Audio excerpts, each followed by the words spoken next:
Hi students, and welcome to your tutorial on Overture from the Marriage of Figaro. We are going to start by talking about this symbol here because this song is in a new time signature called cut time. So let's first talk a bit about that, and then we're going to come look at our hand position. All right, so typically you have learned songs probably in two time signatures, 3/4 and 4/4. 4/4 is known as common time, okay? And when you're playing in 4/4, the quarter note equals 1 beat. And you have 4 beats per measure, right? So the measure is going to span beats 1, beats 2, beats 3, and beat 4. If we need to subdivide, because we have eighth notes, we can count our ands.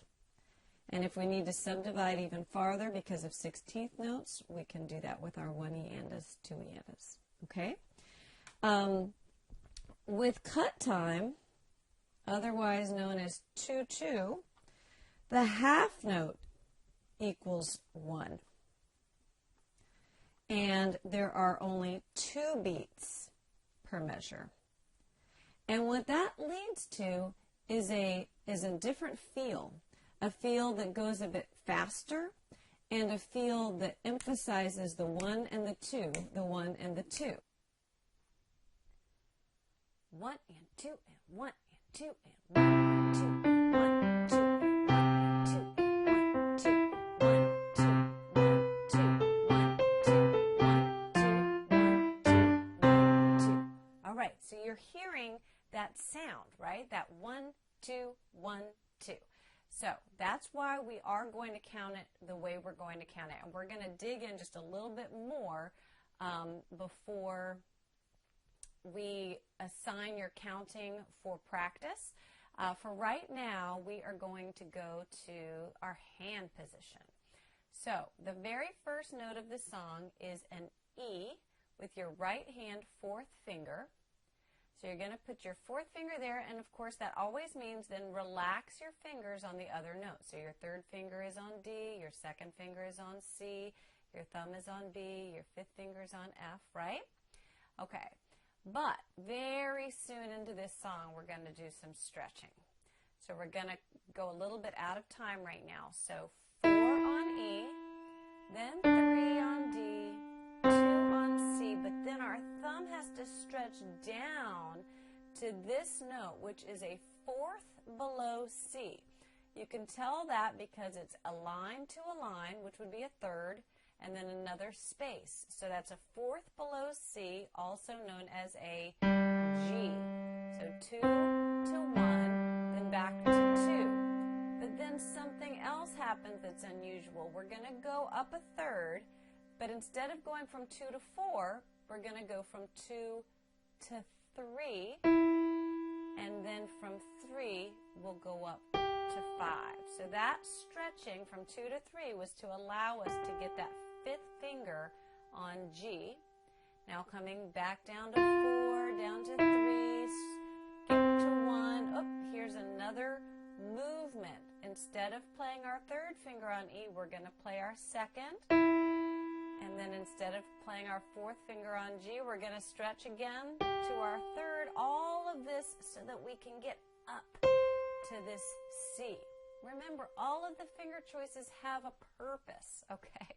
So let's go back again. 4th finger on E, down to a D with 3, to a C with 2, then stretch down, 1 to G, back up to the 2 on C, stretch 3 to E, 5 to G, 4th finger onto F, 3 to E, 1 to C. Now moving again, 2nd finger to E, stretch, 3rd finger to G, stretch, 5th finger to C. Okay? All right, so in order to play that, we want to talk about the counting again. All right, so let me get my whiteboard. All right, now The good thing about this song is we're switching to a new time signature, but we only have, our smallest beat is the quarter note, which now is going to be the equivalent to an eighth note. So we're not going to have anything that requires us subdividing a second time. So let's just remind ourselves. I'm going to go to the regular piano. A quarter note in our typical time signatures of 4/4 and 3/4 has equaled one beat, right? So a quarter note and then another quarter note and another quarter note would have been counted 1, 2, 3. Let's actually make this 4/4. So 4, right? 1, 2, 3, 4. But now a full measure of cut time is one half note and then another half note. This is 1, this is 2. So if we had 4 quarter notes, we would actually be counting 1 and 2 and. It's just like when we had quarter notes and then we had to break the beat for our eighth notes. Now we have our half notes equal 1 and we have to break the beat in order to accommodate counting our quarter notes. So your entire song is counted 1 and 2 and for those quarter notes that's 1 and 2 and for the half notes it's 1 and 2 and 1 and 2 and. So let's just take a quick minute and talk about these dotted half notes. So if you remember, a dot, I'm going to make a little area here to talk because I don't want to erase this just yet. A dot adds half of a note's value, okay? So when we had, I do think if you're learning this song, you may have learned this before. If this is new, that's okay. There's something called a dotted quarter note, all right? And a dotted quarter note means that we add 1/2, this dot adds 1/2 of the quarter note's value. Well, so how long is a quarter note? A quarter note is 1 beat. So how long is half of a quarter note? It's half a beat. What's something else that equals half a beat? An eighth note. So you could make the same rhythmic, have the same rhythmic effect by tying a quarter note to an eighth note. That's the same as a dotted quarter note. And how do you count 1 and 1/2 beats? 1 and, that's the first beat, 2, and that's it. You get half of the next beat. 1 and 2. So a dotted quarter note equals 1 and 1/2 beats. Now your dotted half note is going to be exactly the same because in this case a half note equals 1 beat. So if we add a dot to it, we're adding half of a beat to that half note. So it counts exactly the same, 1 and 2. Now I know that you also have learned about dotted half notes in the past, which equaled how many? 3. But everything in cut time is cut in half. So instead of this being a 2-beat note, adding 1 beat to it, it's now a 1-beat note, adding a half of a beat to it. So basically, that means that when we go back to our song, we've got, in this measure, 1 and 2 and. So in our first measure, we just have 1 and, that's the beat of the half note, 2, that's the beat of the dot, and. All right? 1 and 2 and, 1 and 2 and. 1 and 2 and. 1 and 2 and. Now, the truth of it is, if you were counting this song in 4/4, and you counted 1, 2, 3, 4, 1, 2, 3, 4, your music wouldn't sound radically different from the person next to you because the ratios are all the same. This note is still going to be, this quarter note is still going to be half as big as a half note. Well, that's true in 4/4 time.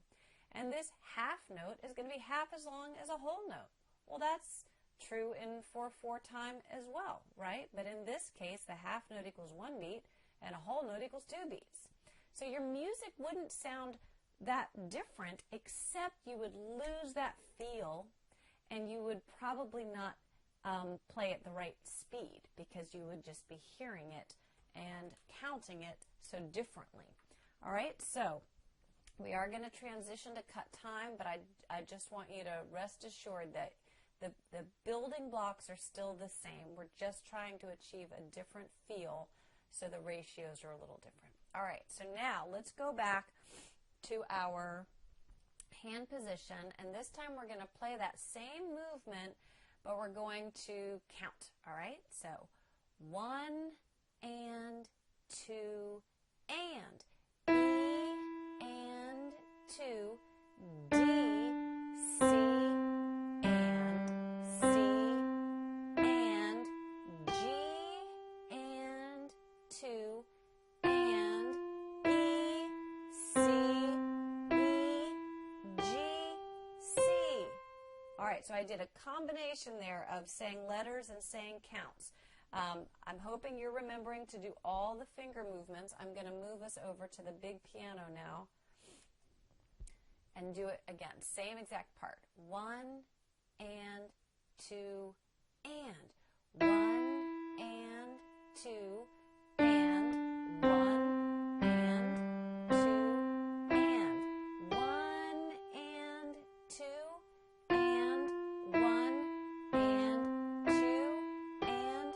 1 and 2 and.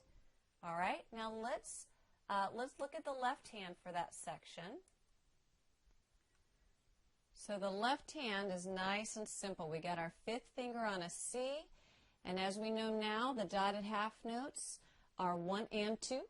So 1 and 2 and rest and 2 and 1 and 2 and rest and 2 and 1 and 2 and 1 and 2 and 1 and 2 and. All right, I went a little bit farther because the left hand was so simple. All right, so now let's look at the right hand after we've landed on this high C. All right, we've got 4th finger on B, 1 and 2, then down to an A, then down to a G, back up to C, down to a B, down to an A. Everything's pretty straightforward. We've got a rest, then down to, oh, let me move the piano. So we've played the G on the 2nd line, rest. Now we've played the F, rest, but then we have a cross, okay? So everything was pretty smooth going until that cross on E, and rest, D, C. All right, now, in order to get back to the repeat, let me just get my piano off to the left here.